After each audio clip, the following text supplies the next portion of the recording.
Hello dear students, कैसे हैं आप लोग। डियर स्टूडेंट, आप लोग को मालूम है कि अब जुडिशरी के कंपटीशन में जाने के लिए आप लोग के लिए ऑनरेबल सुप्रीम कोर्ट ने 3 साल की एडवोकेसी को अनिवार्य कर दिया है।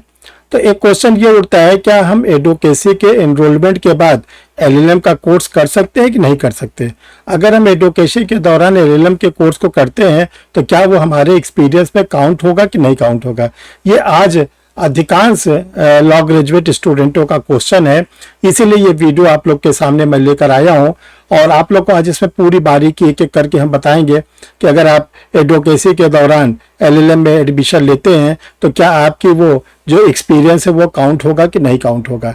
तो चलिए इसी टॉपिक पर आज हम लोग अपने वीडियो को स्टार्ट करते हैं। और देखिए, अब आप लोग को क्या करना है, सबसे पहले आपने अगर लॉ ग्रेजुएट हो गए हैं तो जैसे लॉ ग्रेजुएट हो गए आप सबसे पहले स्टेट बार काउंसिल में अपना रजिस्ट्रेशन करा लीजिए। देखिए, स्टेट बार काउंसिल में जब आप रजिस्ट्रेशन करा लेते हैं तो आपको 2 साल के लिए अस्थायी रूप में अधिवक्ता माना जाता है, टेम्परेरी फॉर्म में। इसी बीच में अगर आप एआईबी का एग्जाम निकालते हैं तब आपका जो एडवोकेसी का लाइसेंस है वो परमानेंट हो जाता है। तो आपका जो एक्सपीरियंस काउंट होगा 3 साल के लिए जुडिशरी में जाने के लिए, जिस दिन आपको बार काउंसिल ऑफ स्टेट की ओर से आपका एनरोलमेंट मिल जाएगा, एनरोलमेंट हो जाएगा, एनरोलमेंट नंबर मिल जाएगा, उस डेट से आपकी जो काउंटिंग है वो एक्सपीरियंस की हो जाएगी। लेकिन यह ध्यान रखिएगा, ये 2 ही साल तक रहेगा। आपको एआईबी का एग्जाम निकालना भी है, एआईबी का निकाल लेंगे तो आपका वो परमानेंट बन जाता है। तो चलिए आज एक एक बात को हम लोग डिस्कस करते हैं। देखिए, आप लोग की कोई क्वेरीज होगी, कुछ आप पूछना चाहते हैं, कुछ आप जानना चाहते हैं, क्योंकि इस समय आप लोग को हम देख रहे हैं कि आप लोग काफी परेशान हैं और परेशान होना वाजिब भी है। लेकिन देखो डियर स्टूडेंट्स, आप ये ध्यान रखिएगा, जिंदगी में परेशान होने से कोई सोल्यूशन नहीं निकलता। जिंदगी लड़ाई का एक नाम है, इसमें हर पल हम लोग लड़ते हैं।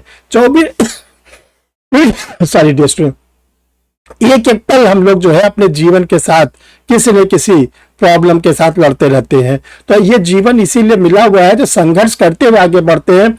जितना हम लोग जीवन में संघर्ष करते हैं उतना हमारा जीवन निखार कर सामने आता है, उतना मेरे पास अनुभव होता है। फिर हम बड़ी से बड़ी समस्या फिर आती है तो हम उसका बड़े आसानी से समाधान निकाल जाते हैं। तो डरने की, घबराने की जरूरत नहीं है, बल्कि उसका सोल्यूशन निकालने की जरूरत है। तो डियर स्टूडेंट, आप लोग को बताना चाहते हैं, जिन लोगों ने परीक्षा रिफ्रेशर यूट्यूब चैनल को नहीं सब्सक्राइब कर ले, चैनल को सब्सक्राइब कर लेंगे। फर्दर जो भी वीडियो बनेगा वो आपके सिस्टम पर आता रहेगा। देखिए, अब क्वेश्चन ये होता है कि हमने अगर रजिस्ट्रेशन करा लिया और रजिस्ट्रेशन के बाद हम एलएलएम में एडमिशन लेते हैं, मास्टर ऑफ लॉ में लेते हैं, तो क्या हमारी एडवोकेसी काउंट होगी कि नहीं काउंट होगी। इसमें देखिए, एक केस लॉ भी आपको हम बताएंगे और दूसरा एक ऑल इंडिया जो बार काउंसिल ऑफ इंडिया है, बीसीआई, उसका एक सर्कुलर लेटर है, वो भी आपके सामने रखेंगे। तो देखिए, केस आप लोग के सामने है, Karan Antil versus Delhi high court. ये 10 अप्रैल 2030 का डिसीजन है करण अंटिल के केस में। इसमें ऑनरेबल कोर्ट ने क्या कहा, ये आपके सामने अब रखना चाहते हैं। Pursuing LLM not a break in practice in India. Master of law programme की पढ़ाई करना वकालत के अभ्यास में ब्रेक नहीं माना जाएगा। यानी अगर आपने रजिस्ट्रेशन करा लिया है और आप एलएलएम का कोर्स कर रहे हैं तो आपका जो एक्सपीरियंस है वो ब्रेक नहीं माना जाएगा और आप अपने एलएलएम की भी कोर्स करेंगे। देखिए, इस समय जो एलएलएम है वो 1 साल और 2 साल का 2 हो रहा है। 1 ईयर का एलएलएम भी हो रहा है और 2 ईयर्स का एलएलएम हो रहा है। थोड़ा आप ध्यान रखिएगा, आप बहुत सचेत रहिएगा। ऑनरेबल सुप्रीम कोर्ट में एक केस चल रहा है और वो केस है 1 ईयर के एलएलएम को लेकर।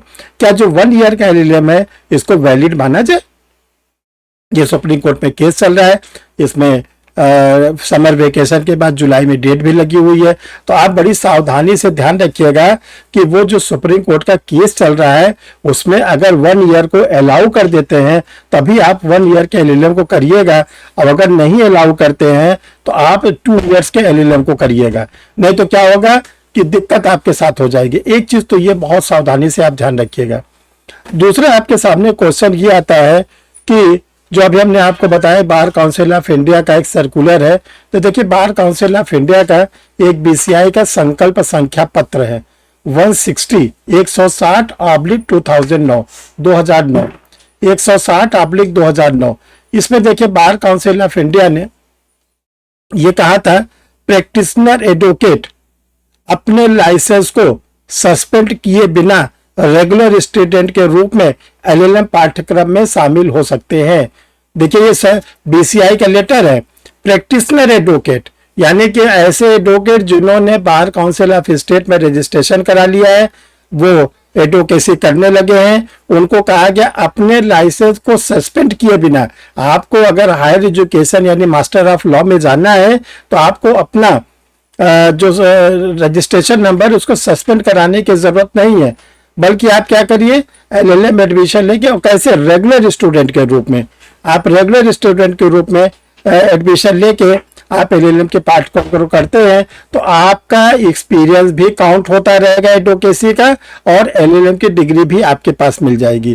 तो ये देखिए दो चीजें हमने आपको बताया, एक तो ऑनरेबल कोर्ट का जजमेंट बताया, दूसरा आपका हमने बीसीआई का लेटर का संकल्प संख्या बताया। अब आप लोग को ये बिल्कुल कंफर्म हो गया होगा कि अगर हम एलएलबी के बाद, देखिए एलएलबी के बाद देखिए जो चीज बताने जा रहे ध्यान से, अगर आपने 3 इयर्स 5 ईयर कुछ भी एलएलबी किया तो सबसे पहले जैसे एलएलबी आपकी कंप्लीट हो, आप अपने स्टेट के बार काउंसिल में जाकर जल्दी से जल्दी वहां पर क्या करेंगे, अपना एनरोलमेंट करा लेंगे, क्योंकि आपकी जो काउंटिंग है वो एनरोलमेंट की डेट से स्टार्ट हो जाएगी। तो पहले तो आपका जैसे को कहते हैं मीटर चलना शुरू हो जाए, तो आपका एनरोलमेंट हो गया, आपका मीटर चलना शुरू हो गया। इसके बाद आप क्या करेंगे, एनरोलमेंट हो गया तो ये 2 साल का है, अगर 2 साल के पहले आप एआईबी का एग्जाम नहीं क्वालिफाई करेंगे तो आपका ये एनरोलमेंट खराब हो जाएगा।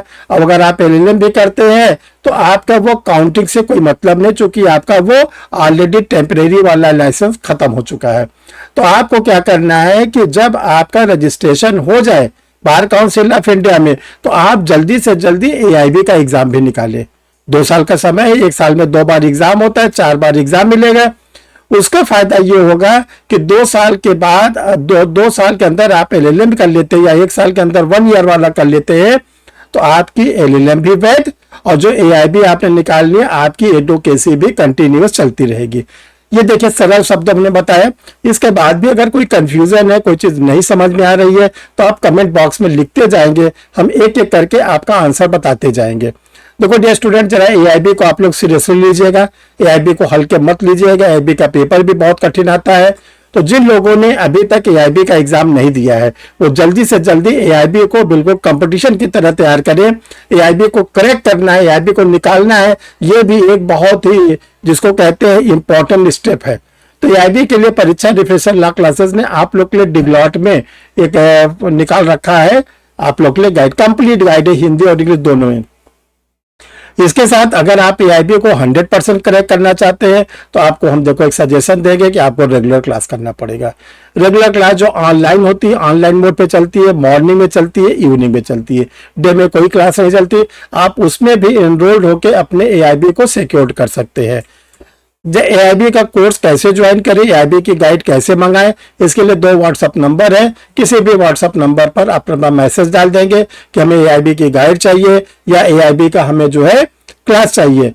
तो जो क्लास है वो ऑनलाइन मोड पे मिलती है, गूगल मीट पर मिलती है, लाइव क्लास मिलेगी, रिकॉर्डेड वीडियो मिलेगा, टेस्ट सीरीज मिलेगी, और ऑनलाइन गाइड, ऑनलाइन क्लास करने वाले कैंडिडेट को फ्री में गाइड भी मिलेगी। तो आप लोग एआईबी को जरूर करेक्ट करना है। डियर स्टूडेंट, आप लोग कमेंट बॉक्स में लिखते जाइएगा, फर्दर जो भी डेवलपमेंट होगा आपको बताया जाएगा। Thank you dear student.